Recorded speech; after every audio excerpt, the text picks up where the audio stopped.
Good evening, guys. Welcome to a special Saturday night edition of Pontificating with Pete on Generational Change. I was just out in Fort Lauderdale with a good friend of mine who I hadn't seen in a while. Had a good time. Didn't feel like staying out too late. Uh, I had been wanting to discuss the conversation pertaining to obviously Rogan and Trump because it was a big deal. Um, I think kind of a lot of elements lined up and why I wanted to talk about it, not the least of which is that I actually was just in Austin for a few days. And I just happened to be leaving Austin during when Trump had arrived and when he left. Um, I can tell you it was unlike anything I had ever seen before. On Wednesday? Yes. Okay. On Wednesday, I actually went to Joe Rogan's compound in Northwest Austin. It's a pretty nice area. It's off a backcountry road type of a scene, if you will. Um, I will say that I've been around like major security detail road closures, but this one really was off the charts for miles on end. You had the Texas Rangers, Secret Service, State Trooper, all that, the whole nine yards. And then ultimately, when I got to the airport, Trump's jet was right out there on the tarmac, right in front of where my plane was going to be taking off. And my flight ended up getting delayed about 2 hours. I am very confident when I say that Trump's interview with Rogan had something to do with just that. And so the interview did happen. I listened to the entire thing. I've been looking at the commentary online. It's about where you would expect it to be. The commentary ranges from "It's the greatest interview I've ever heard" to "Trump is the dumbest person on the face of the planet." Um, it's probably something in the middle. I think that there were, I don't know how many of you who are here in the audience right now, and obviously, if you are here, make sure to smash that like button, share, and subscribe if you haven't already. And again, I know this is an unusual time to be going live, but like I said, I just felt that this made the most sense to just come on for a little while and talk about it. And obviously, we're going to play some clips. Um, it was a 3 hour interview. Very impressive on Trump's part, especially at his age. He has an incredible amount of energy, especially for a guy who doesn't really take good care of himself. I know everyone has their opinions about what he may or may not be doing in order to maintain that level of energy, which is very impressive. Um, what I will say is there were several parts of the interview that I don't think are really relevant. That ends up happening. He went really deep into well, they both did. They both went into their love for MMA, mixed martial arts, their lauding of Dana White. Look, I like MMA. I'll be out and about. I'll watch it. It is a very skillful, you know, fighting profession, if you will. But there's obviously a lot of problems with the way that mixed martial arts does business, the way that Dana White does business. No surprises there whatsoever. So they really went into that. Trump's knowledge of the fight world is actually very extensive. I can tell that Rogan was definitely impressed with that, and they certainly like talking about it to a great length, and that obviously is not surprising. There was a point at the beginning of the interview where Trump really got sidetracked into talking about the Lincoln bedroom, but look, it was his way of talking about how privileged he felt to be there, to be in that room, to be in that element. Um, it was a story that went topsy turvy. I would say that's probably a nice way of saying it. But it dragged. It wasn't necessary. And then, of course, Rogan talks about how he had to bring Trump back to the fray, back to reality, if you will. Um, there were some other points of the interview that were considered high and low. Trump still talks about how he didn't lose, or he did lose, but he didn't really lose. Listen, I've been saying for the longest time that we have a serious problem in this country. And one of the things that doesn't get talked about enough is how the electoral system is one that not a lot of people trust, and they shouldn't trust. I think ID should be required. I think we should have hand-marked paper ballots. I've been saying this for a long time. And you know who else said it? Trump said it. This should not be controversial. And yet, for some reason, it apparently is. Trump also said some pretty outlandish stuff over the course of the interview, including being a whale psychiatrist. Yeah, he said that. Interesting. He kind of dodged the issue of Israel, didn't really get into it. I don't know if it was Rogan trying to get him into it or not. I would say, and mutualist, you're right. He never directly mentioned Gaza in the interview. Well, what he did say, what he did ask, Rogan did address this, and I believe it is part of one of the clips, is to say, well, if you get in, what are you going to do to end this massacre that's going on in Gaza? And Trump really didn't answer the question as far as that's concerned. Now, it is unfortunate, but this is where we are right now.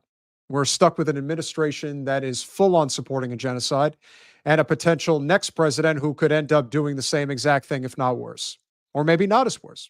We don't know. And I do think that there were some important points that were talked about in the interview, and we're going to play those clips. But the one that I thought was very interesting was the one right off the bat pertaining to CNN. And this was in an early part. This was in the first hour of the interview with Rogan and Trump. So here's what went down. So I always got more publicity than other people. And it wasn't like I was trying. In fact, I don't know exactly why. Maybe you can tell me why. Oh, I could definitely tell you. You said a lot of wild shit. Maybe. Maybe he said a lot of wild shit, and then CNN, in all their brilliance, by highlighting your wild shit, made you much more popular. Yeah. That is 1,000% true.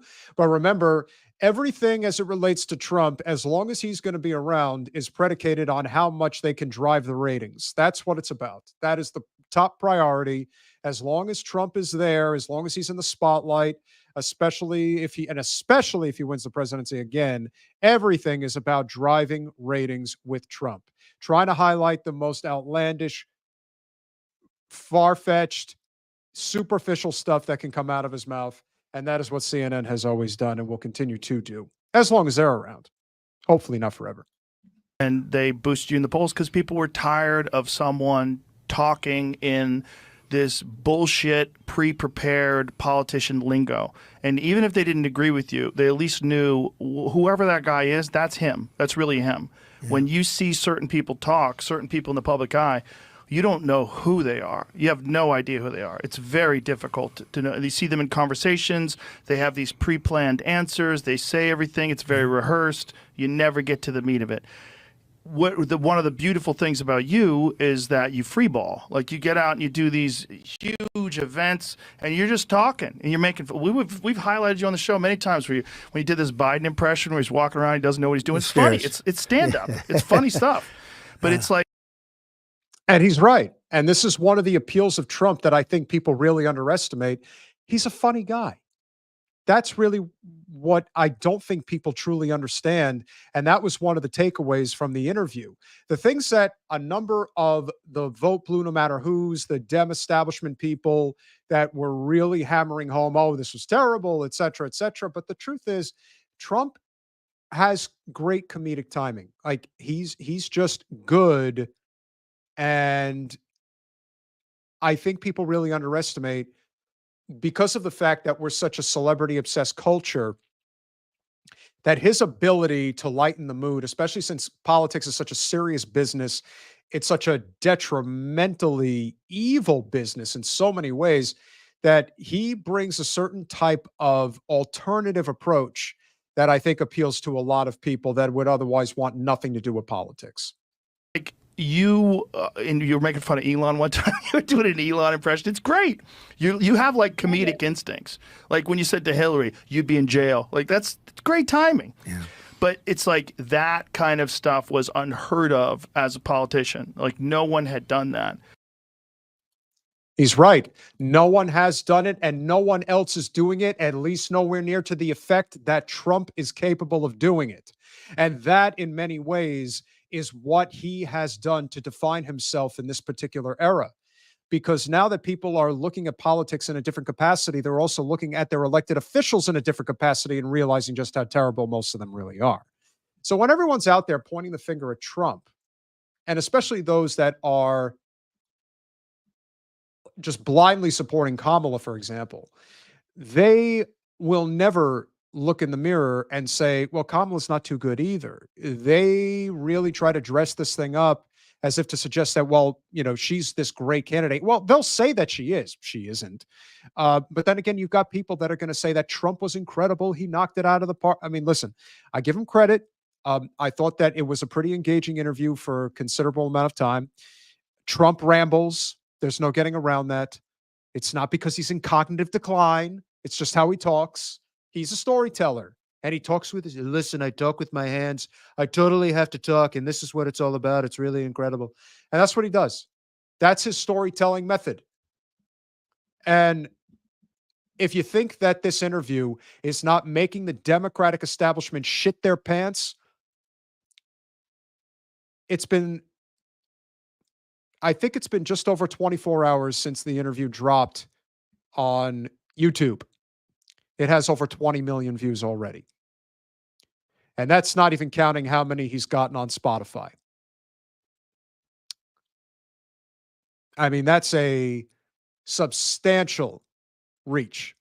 And the reason I know it's making an impact is because if you look at everybody commenting from the blue side, you know who I'm talking about. The people who have to say that it was a terrible interview, that Trump is crazy and all this stuff. If you go and look at their accounts, the numbers are substantial. They are high. They are engaged, everything. It's because they know that this is a big deal. Now, will Kamala eventually take up the opportunity to be interviewed by Rogan? I don't think so. Because I don't think she has that type of an impact. She doesn't have that type of personality. Trump has a very domineering personality with elements of humor that gets thrown in, and that's what draws so many people to him, as well as the fact that he is being martyred to a degree by the corporate establishment who is trying to take him out of the political picture and at least have and ensure that Kamala will be there. And interesting, Shirley, I did not know that Kamala rejected a New Yorker interview. I mean, I don't know if she rejected it, but her people certainly did. And I think Tony's right. He missed his calling as a comedian.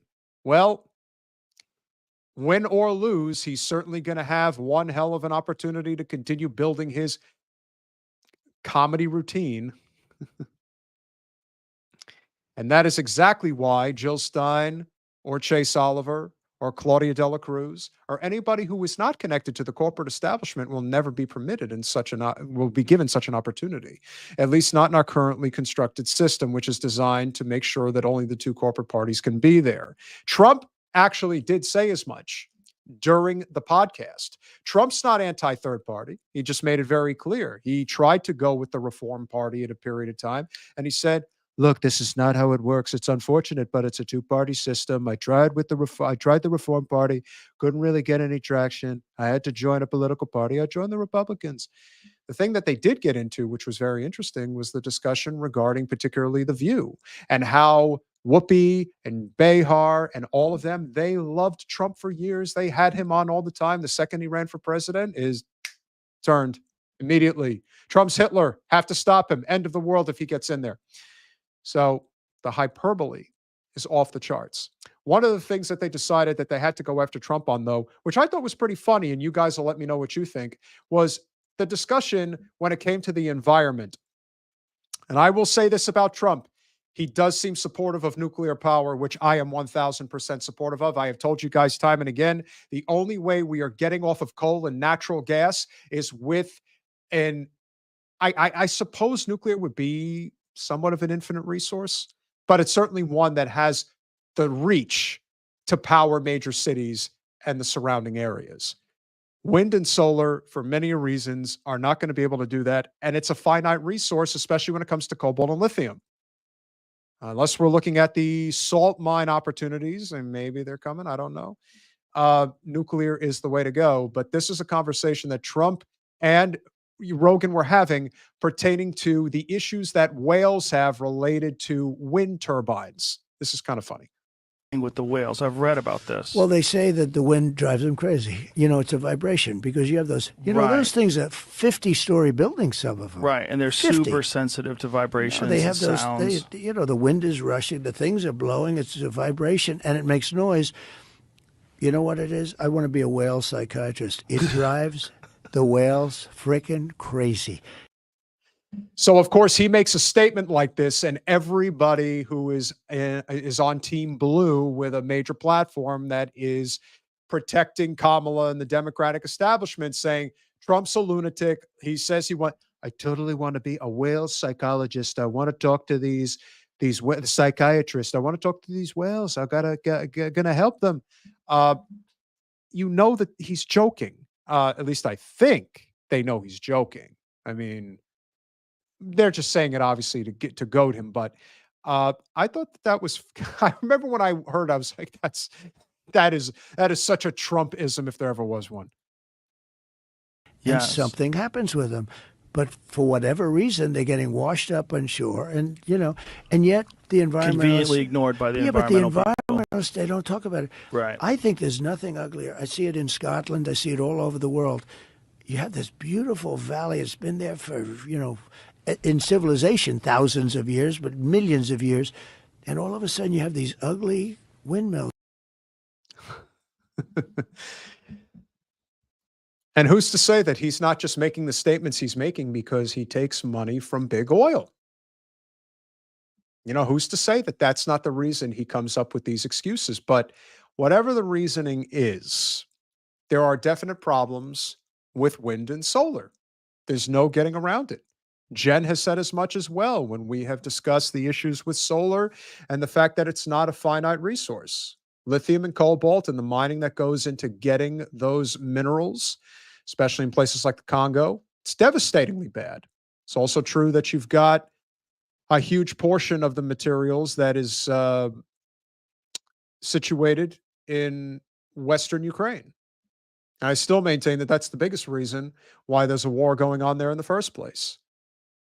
We see it as if Ukraine is in NATO, then those resources belong to us. We will get our hands on them. Russia says no, you will not. If you cross that line and you try to bring Ukraine into NATO, which brings it to our border, you're going to have a problem. And sure enough, well, a big part of it, I have no doubt, has to do with those natural resources. Very big part of it. There were many other conversations that were had. One that I thought was very, and again, I think we can piggyback on that now because of the fact that it is such a big deal. Question being, what is Trump going to do if he ultimately does win? Is he really going to change course pertaining to our foreign policy, particularly in Israel and Ukraine? Now, didn't get all the answers he wanted, but here's what he had to say. The election was different. I would have fired, all of them quickly. Most of them I did fire. Biden should have fired every military person involved with Afghanistan. He should have had a lot of firings. If you look at him, he told Israel not to do anything, and at least Israel's not going to look at a bomb the way they would have been. Think if they listened to Biden. They'd be waiting for a bomb to drop on their head right now. He's been wrong about so much. I guess you'd have to say that she's been wrong, too, because, she always said they made the decision together. But Israel didn't follow his advice. And I think it was a very, the Middle East is rapidly changing. There are prophets that say the world will come to an end in the Middle East. You know that, right? And we have weapons today that are so scary. When you look, I rebuilt them all. And when you look at the weapons we have today, the biggest threat we have in the world today is nuclear weapons. And we have other weapons, too, that are devastating. But the nuclear weapons, the biggest threat we have in the world today, and that's what I was talking about de-escalation with both China and Russia. I'm telling you, we were going to de-escalate. They were going to de-escalate. You got to be careful. It's a little tricky playing with them because they say we're going to do it and they don't do it maybe. But they understood the curse too. It's a curse. It's China's way behind us, but they'll catch us within 5 years. So let's imagine, let's say you win in November. What do you do differently, and how do you change this course that it seems we are on for World War III? How do you get us out of Ukraine? How do you stop what's going on in the Middle East? How do you put a stop to this? Well, it's a very to me, it's an easy question because I think I can do it easily, but it's a complex question in the sense that the times change. Every day changes. Who's winning, who's not winning? I mean, Russia's a war machine. Whether you like it or not, it just grinds along. You speak to people like Viktor Orban, he'll tell you it's just a big, fat war machine, and that's what's happening. You look at what's happened to Ukraine. If I were there, it would have never happened. But what could you do now? If you well, get into office in right January, now, what could you do now? Right now, you would get both of them. I know both very well. And again, I do not want to tell you, for the purpose of looking smart to 5 people that, that say, oh, he was great. Because if I told you exactly what I do, I could never make the deal. All I can tell you is that I would meet with Putin and I would meet with him, and I know exactly what I'd say to each one of them. And I believe that as president-elect, I would get that war stopped, and stopped fast. We have tremendous power in the United States if you know how to use the power. Yeah, that's saying nothing. That's saying nothing without, well, that's saying everything without saying nothing.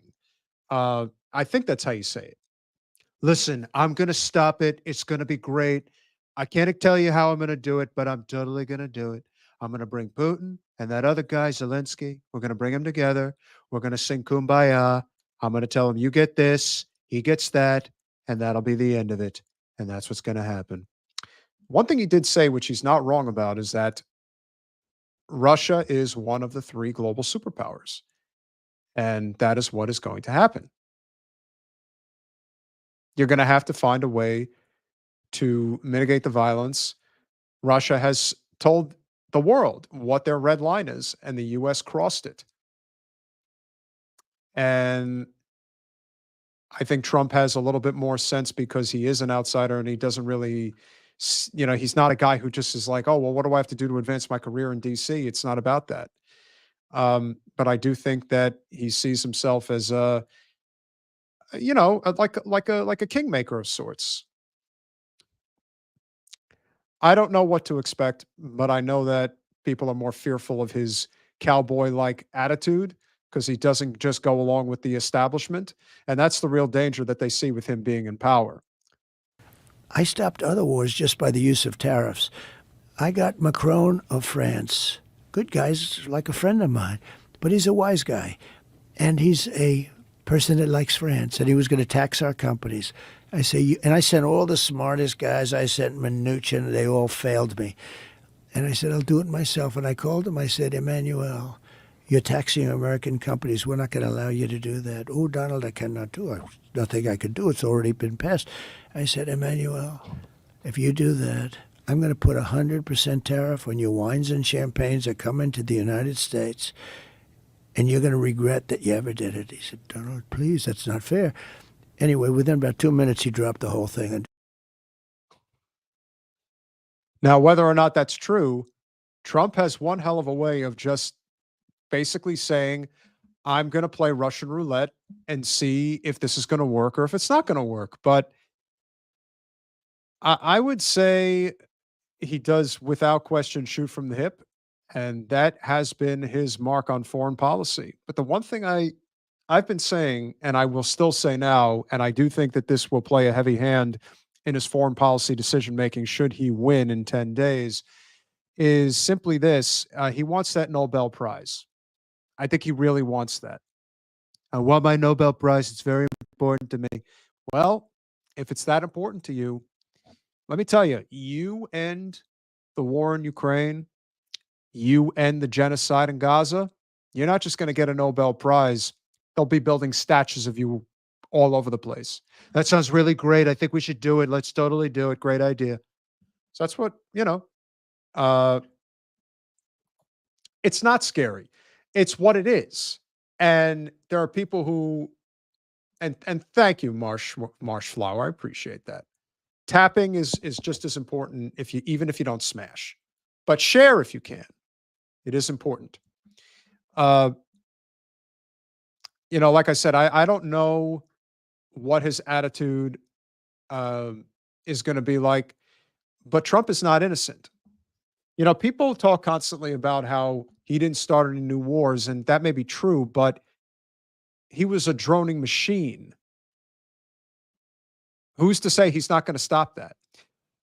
I would say, and this has always been the biggest issue with Trump, and I think most people would probably agree, the people that are rational. The biggest problem with Trump is that while I do agree with him that loyalty is important, he is also a sucker for flattery.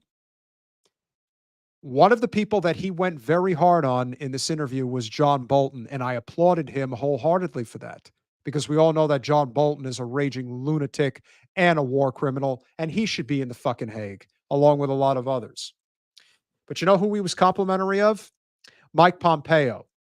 And you know why? Because Mike Pompeo never stabbed him in the back the way John Bolton did, even though Mike Pompeo is a psychopath, full-blown, point-blank period. But he was probably really nice to the Donald. He probably kissed the ring, told him how great he was. Probably still tells him how great he is. And Mike Pompeo, he's a good guy. He's a great guy. He's a good guy. He's a good person. And I'm thinking, no, he isn't. He's sick. He's a sick fuck. And so are you if you defend him. Got into that conversation regarding releasing the information pertaining to the JFK assassination. It's very interesting how we tiptoed around that point. But I would say without question, and we'll finish with the media election interference conversation.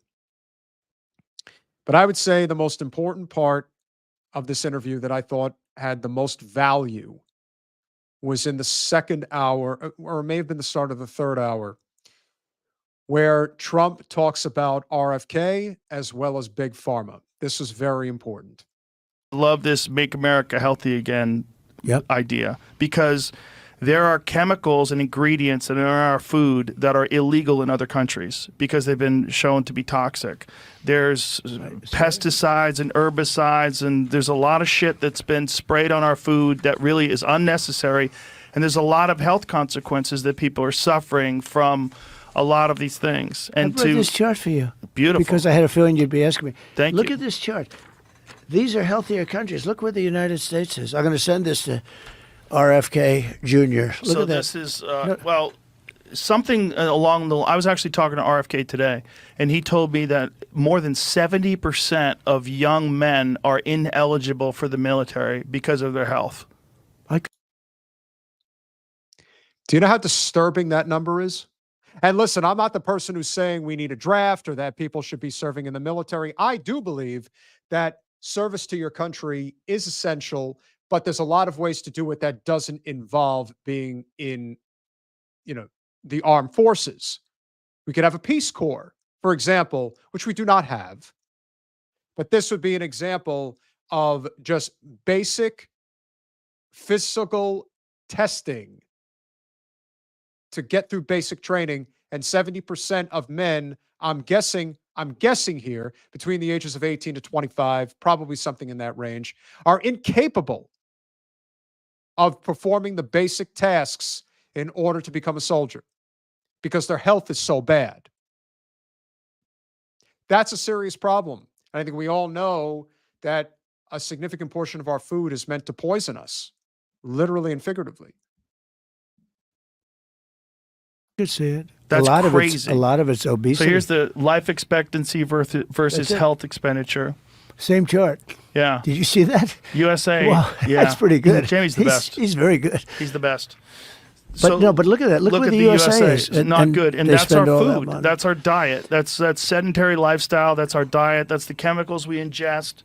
That's what that is. But RFK is going to be very, I think he's a great guy. I love the fact that you guys teamed up. Yeah. And are you completely committed to have him a part of your administration? Oh, I am. But the only thing I want to be a little careful about with him is the environmental because he doesn't like oil. I love oil and gas. I think I think Just it's keep him out of to that. fire. So I'm going to sort of keep him out of a little. I said, focus on health. Focus. You can do whatever you want, but I got to be a little bit careful with the liquid gold. I understand. But listen, there's plenty of good work that could be done if you focus on health. So, of course, Trump has to stick his foot in his mouth because that's what he does. I love the oil. It's really great. I love the drilling. Drill, baby, drill. We're going to do it on day one. No, it's because that's where the money is, and that's all you're concerned about. You see, RFK at least has some semblance of a heart and realizes that, yeah, we can't do this forever. It's not going to work. We are destroying and pillaging the shit out of our planet. We must find alternative resources. And this, of course, is why, as I've mentioned earlier in this discussion, why I'm a huge advocate for nuclear power. It is the quickest way for us to get off of fossil fuels, and obviously much more sustainable than solar and wind are capable of being. But Trump, nope. Let's drill. Now, one would say, "Oh, that's terrible. We should support Kamala." They are drilling at an insanely higher rate than Trump was during his first term. And I'm sorry, but Kamala is a complete puppet and is just going to do what she's told. That's why I've been saying President Blinken for the longest time. And I'll keep saying it, although she'll probably have her own band of misfits to come in and take over if she ends up winning. But this is a big issue. I know it's a little bit off topic as it relates to what we're talking about right now, but there is no question whatsoever. It will. It does seem, from my perspective, that Trump does respect RFK because I think he has a nostalgia for the Kennedys, and I think that that's very important to him.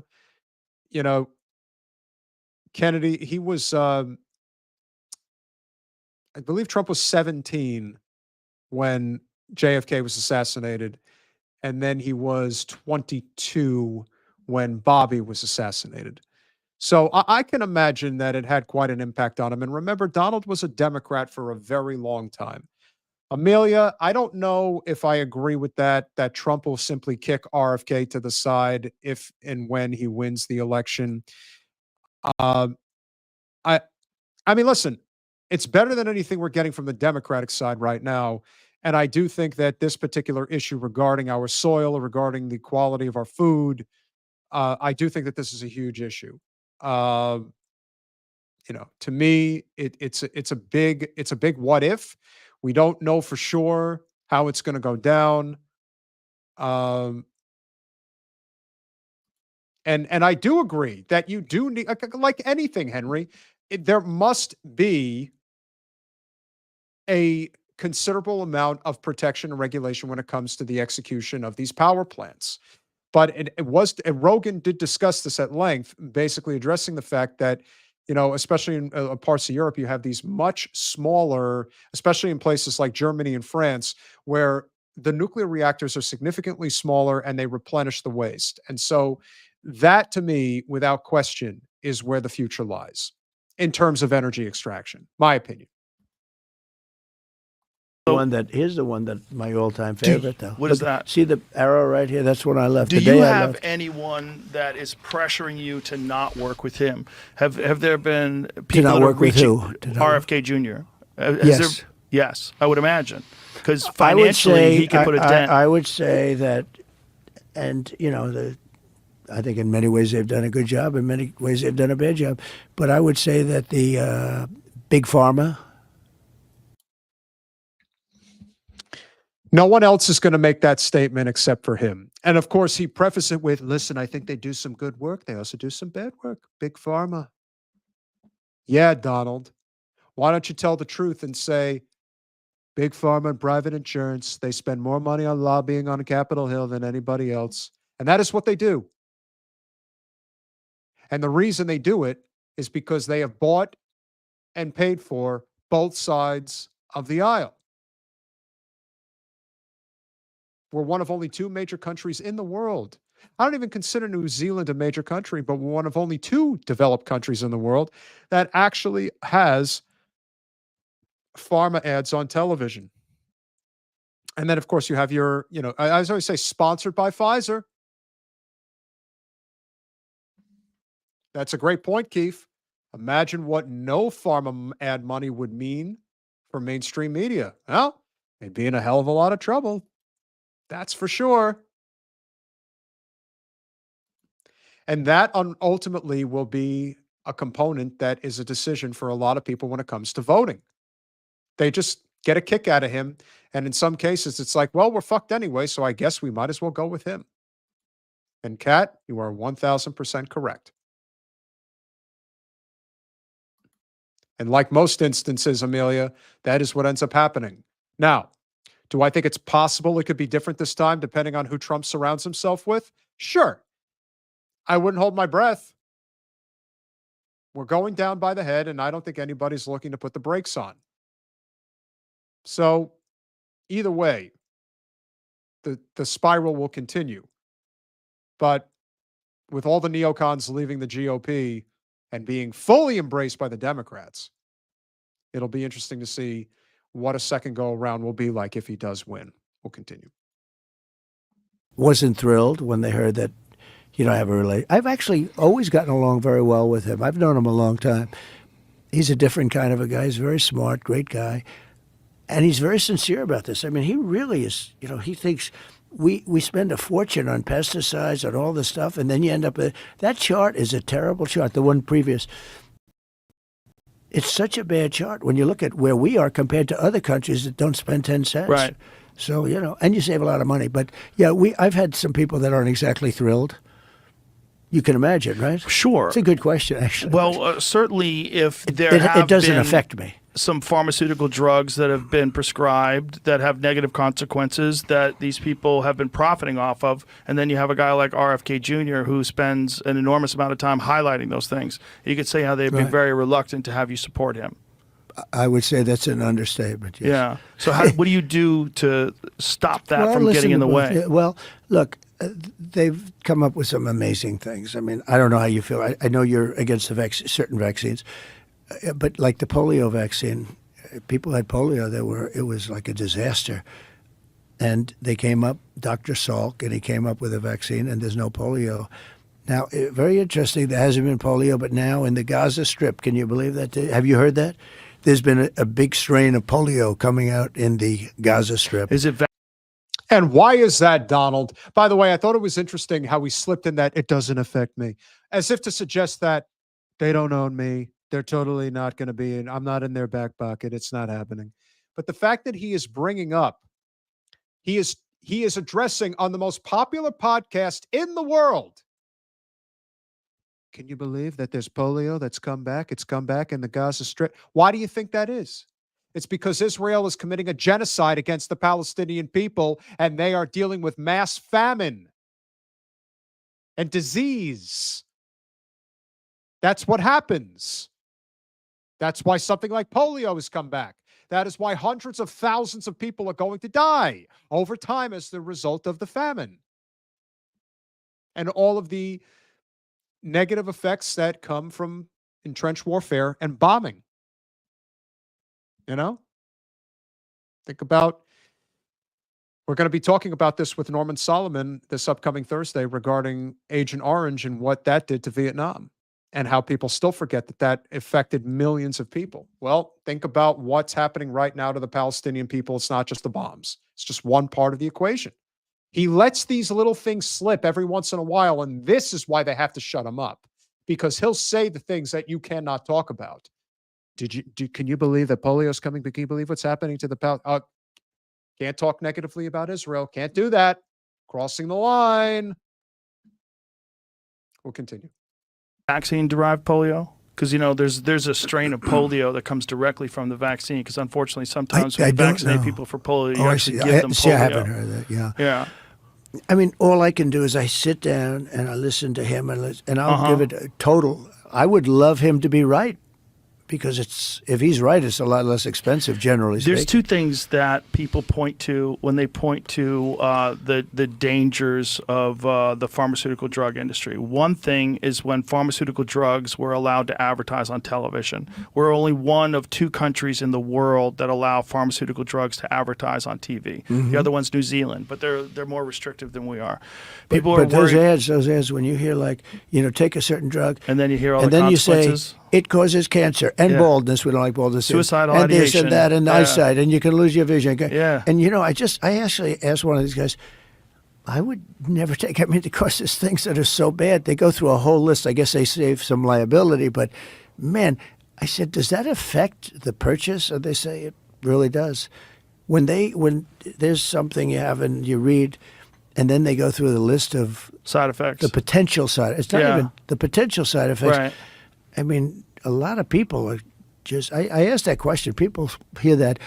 When I hear it, I'm going to take a pass. It says, may affect your vision, may cause blindness, may this. Yes. But Well, I know you're aware of Casey-Means, right? yes, Well, one of the things that they pointed out, and this is a very important thing for people to understand, is what a lot of these drugs do is they act to somehow or another mitigate the effects of poor metabolic health.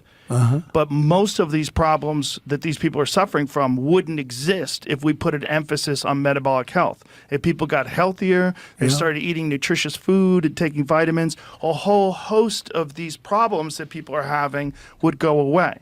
And the problem with that from the pharmaceutical drug standpoint is they wouldn't be able to sell drugs to these people. And this is a and fear the that a lot of people pesticides have. and things like that on the plants. And Yeah. what do you think of that? It's terrible. Well, I think regenerative agriculture, unfortunately, is very difficult to scale to a point where you got a jack-in-the-box on every corner. Right, that's right. If everybody That's wants right. food, and we have food deserts, and we have places like Los Angeles where no one's growing anything, and everything has to be shipped in, and it's very difficult to feed that many people. We've created. That is an excellent point by Rogan. And of course, we have a huge problem with overdevelopment in this country, specifically as it relates to, I'm in commercial real estate, as I've mentioned. A lot of the very blue counties in this country are very urban dwellings. They are nothing like other parts of the world. If you guys haven't seen what it looks like in Singapore, for example, and how green the city is, it's sort of awe-inspiring in a lot of ways. I mean, obviously, I'm using a different type of an example as it relates to what a green city can really look like. But that is a great point about LA, especially with the lack of public transportation as well. We are dealing with a problem that, on the one hand, Trump is identifying exactly what it is, and he isn't masquerading in any capacity outside of what it really is. It is pure and simple. Big pharma and private insurance have completely decimated our health in this country. And that as it relates also to agriculture. It's the irony of Trump doing his stunt at McDonald's. McDonald's is as bad as any food that you could put in your body, and they get subsidized. And while we've certainly fallen from grace in a lot of ways for, who should be leading the country, you really hit the nail on the head. This is a scam. The entire system is one giant scam. They don't need to exist. And you know what? I wouldn't give 2 shits if there was pharma drugs being peddled on TV with all of their regulations regarding the side effects, as long as we had a single-payer healthcare system. They should have no effect whatsoever on our ability to live healthy, productive lives. Now, of course, it's easier said than done because it actually costs more money to be unhealthy than it does to be healthy in terms of your eating choices. And that is another issue. Again, it's all interconnected. It's a huge, huge problem. This incredible society where we have these enormous cities, but it's very difficult to get food to these people. And then for a lot of these people in low income areas, the only food that's available is cheap, unhealthy food. That's right. And we could fix that. That's if we could send $175 billion to Ukraine, we could do something to fix a lot of the health problems that the United States has, and I think it would help us as a nation overall. If you just put it out there that, hey, as a nation, we're going to make a concerted effort to get people healthier. Just put it out there, and people start making better choices. Well, when you look at that chart, it's crazy. They just gave me that chart because they said you may want to discuss this topic, which I know is a big topic for you. And he's right. It is a big topic. It's a big topic for me. It's a big topic for a lot of people. I don't like the fact that Trump is the one person talking about this. And of course, he's probably only talking about it because RFK, as I'm sure their internal numbers have been showing them, is having a considerable impact on this election, even though that's being ignored by a lot of people. I don't think people truly understand that there has been an impact, a true impact in Trump's favor from both RFK and Tulsi. I do think that they've had an impact. How big, I can't say. But I do think there is something to be said for how the two of them have been able to get out on the road and host multiple town halls, even rallies without Trump. And the hundreds, if not thousands, are showing up. That's something. Kamala doesn't have anybody that can do that.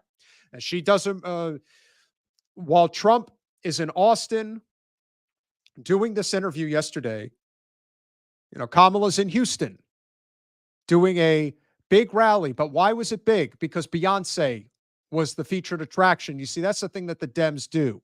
They use their Hollywood connections within the movie and just the entertainment industry overall, but mostly movies and music, where they get these major celebrities to come out there and perform.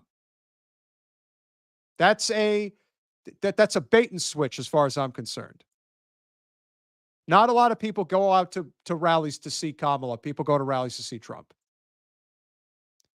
And that's the wild card factor you have with him. Maybe he might do something. Maybe these conversations with Rogan actually matters. Maybe the conversations with RFK matters. Maybe the conversations with Tulsi matters. I don't know. But it's all about relationships. If you're loyal to him, just like I said earlier, the difference between him and John Bolton and Mike Pompeo and John Bolton are basically the same person. But one was loyal to Trump and the other wasn't. He was loyal to his career. Pompeo may have paid. Don't know. But Pompeo has been loyal to Trump, and Trump he's a good guy. He's a really good guy. Then he gets into it about John Bolton and what he's a terrible person, really terrible guy, crazy person. John Bolton stabbed him in the back. So there you go. Flattery, kill Trump with flattery. You'd be amazed how far you might get. The final topic we're going to talk about this evening: the impact of corporate media and the election interference in general. And for all of you guys here this evening, I really appreciate it. I know this wasn't announced, this wasn't expected, but the fact that you have showed up is tremendously appreciated. So here's what Trump had to say regarding total election interference. Like the very fine people hoax, the Russiagate hoax, all these different things that they've done, they tried to pin on you. That's like, it's a clear distortion of what you actually said. The bloodbath hoax. Yeah. I was talking about the auto industry. Yes. It's a bloodbath because Japan and China. What's going on here, Colin? I don't know. Give me one sec to see what's going on. So anyway, the thing that Trump said, which is actually true, if any of you have heard the commentary regarding what happened in Charlottesville, when Trump made the statement about fine people on both sides, if you have not heard the full context of that statement, you'll understand why people don't trust the media anymore, because it was complete bullshit what they were implying that Trump was saying, which he was not saying. He even specifically said, the white supremacists, the torch flare, we don't need those people. They don't have anything. They're deplorable people, etc. But no one is going to mention that. They're going to pretend like that wasn't said because it doesn't fit the narrative. And then the statement that Trump made earlier this year regarding it's going to be a bloodbath. No, he said it was going to be a bloodbath for the auto industry. And they turn it around and say it's going to be a bloodbath, suggesting that it's going to be a bloodbath for the American people if they don't vote for him because he's going to start a civil war. That, to me, is a huge problem.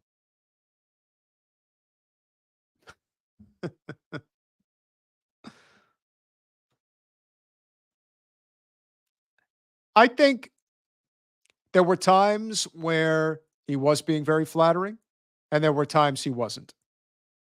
So it just depends. Again, over a course of a 3-hour conversation, you're going to see a number of things that you think were really flattering, and in reality, it was just, it's pretty neutral. But he has a way of making the conversation go.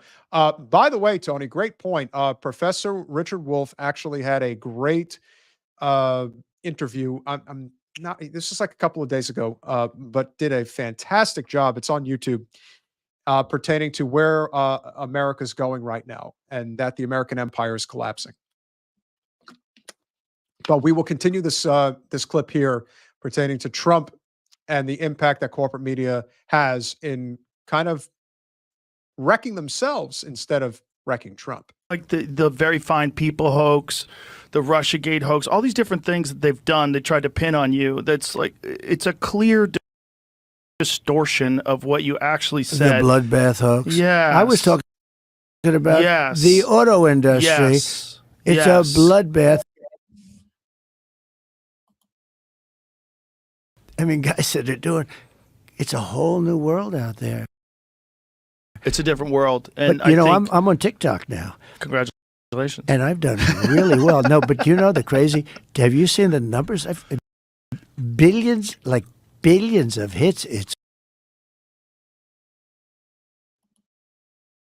censorship online. They're talking about regulating free speech and that regulating the First Amendment. It's bananas to watch. Joe, they come after their political opponent. Well, I don't know what the problem is, man, but clearly this clip is not working. Yeah, it's something with StreamYard. It's working fine on my computer. It's just something when StreamYard's pulling it. Let me see. Okay, so the audio line is coming through clearly on the other side, so it's just my side that can't hear it well.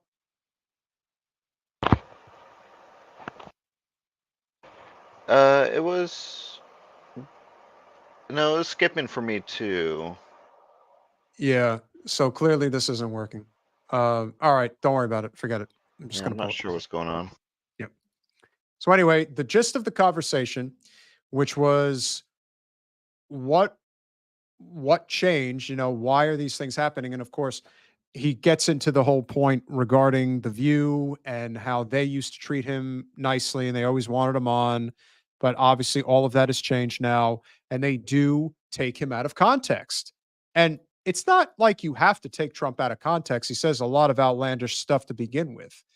But in this case, it's just, I think they've realized that he's infinitely more popular than people are willing to admit. And they really don't know what to do with him. Because even if he doesn't win the election, there is going to be a significant portion of this country who is going to be looking at him and trying to figure out, almost like, well, can you help us out here? Because this government's collapsing and, we don't know what to do here. Colin, you want me to add this?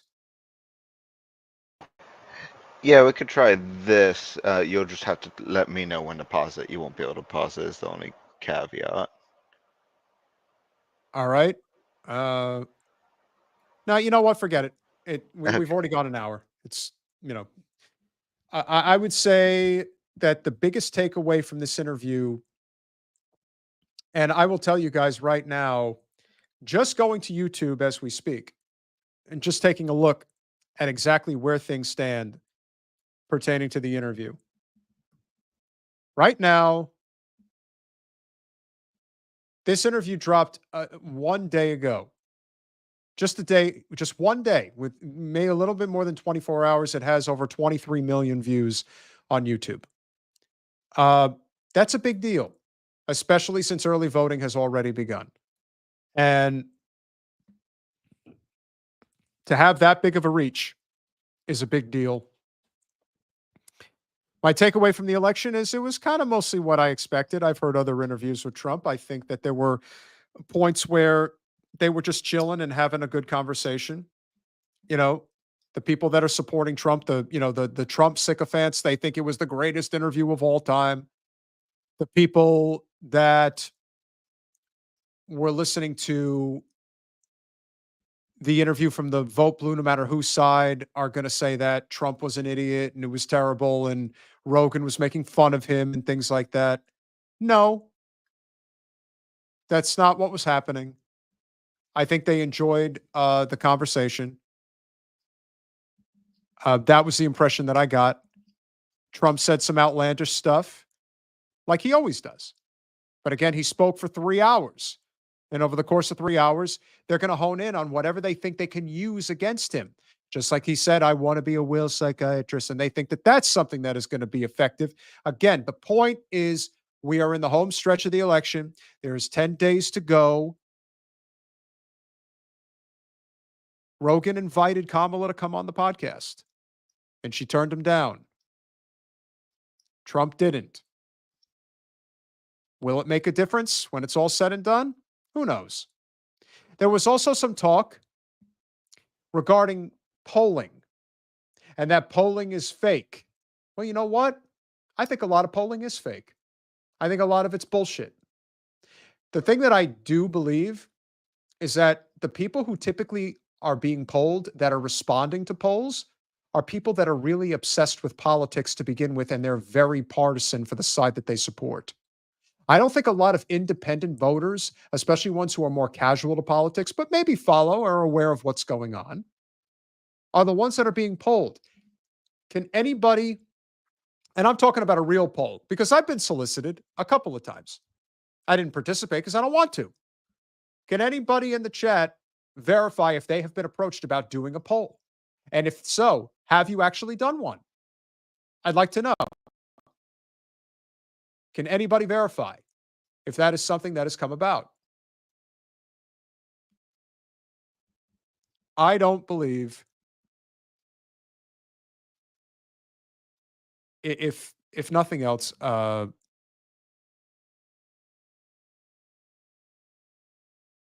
who is this Stern that you're referring to, Teresa?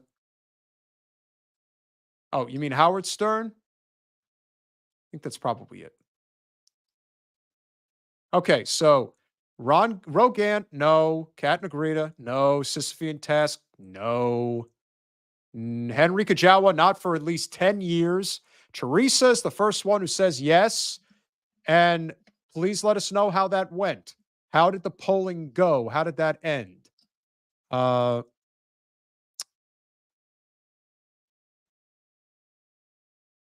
Orange Man's provocation was toward avoiding World War III. Well, that would be good. I mean, Lord knows that is something that we need. And Ghislaine, thank you for showing up. Well, thank you, Henry. I appreciate you letting us know. And while everybody who's listening will continue to answer the question, I want to obviously thank everyone. Henry Kajawa, Ghislaine Conspiracy Theory, Teresa. Interesting. And did you respond?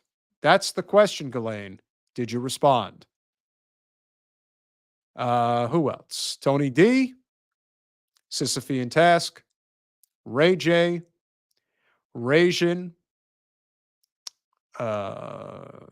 Rogan.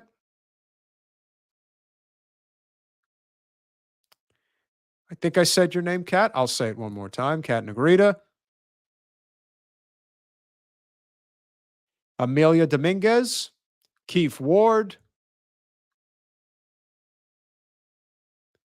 72 Marshflower 15. It's been a little while. Appreciate you being here. Josh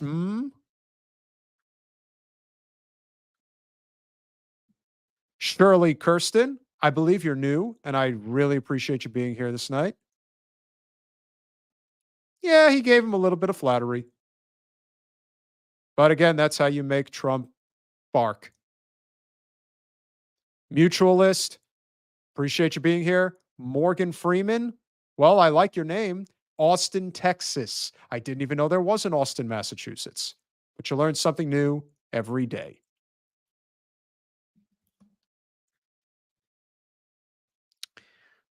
I went straight to their website and posted a detailed comment tearing the company a new. Yeah.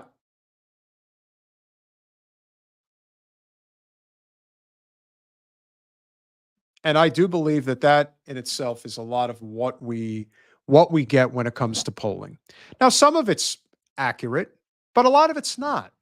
And the reason I know it isn't is because, again, I harp back to the primary between Bernie Sanders and Hillary Clinton. Now, you want to talk about rigged polling? I mean, I can still remember that there was a poll that came out like 2 months before the Iowa caucus that suggested that Hillary was up 59 points in Iowa against Bernie. I remember it like it was yesterday. They had a competitive primary going in New Hampshire because even in New Hampshire, that was a that was the one advantage Bernie had because the New Hampshire primary, because it's right next to Vermont, people up there know who Bernie Sanders is. Now, a lot of the country may not have known, and they did everything they could in their capacity to not let people know who Bernie was. But Bernie was able to build a substantial following, raise a lot of money. That 2016 campaign was unbelievable. Still looking back now, it still hurts. But that was a poll that I still remember where what they did was very sleight of hand. It was only registered Democrats, even though it was an open primary, so anybody could vote. Obviously, at the day of voting, you have to select whether you're going to caucus with the Dems or caucus with the Republicans. And that's what they ended up doing. They made a decision. But the point is, they would do this poll, and what they did was oversample registered Democrats over the age of 65 to make it look like Hillary was crushing Bernie. And as we all know, if not for the shenanigans and the theft, remember the coin flips? Because I sure do, among other things, Bernie won the Iowa caucus. So much for polling. Remember when it was a poll that suggested that Hillary Clinton had a 99% chance of winning the Michigan primary and then Bernie ends up winning? Because I do. So now when Trump makes a statement like, oh, a lot of this polling, it's great, it's not real, it's fake. Yeah, you know what? It isn't. Because the fact that the polls are suggesting that the race is razor thin, and yet the betting markets, the people who really, just the idea that the Washington Post would not endorse in the race, to me, what that's telling me is that it might not be as close as they're suggesting it is. You're right, David. Bernie didn't fight the way that he needed to. And it sucks. That was a huge part of the problem. And no, Henry, you can't do it on all this. You can't do all the primaries on the same day because then how the hell are the corporate media channels going to make money covering the horse race? Because isn't that what it's all about? I think a lot of things are going to change no matter how this election outcome goes. I think there's a level of fight that is surfacing with a lot of people who are in the movement now that weren't otherwise there before. I think that is going to play a role.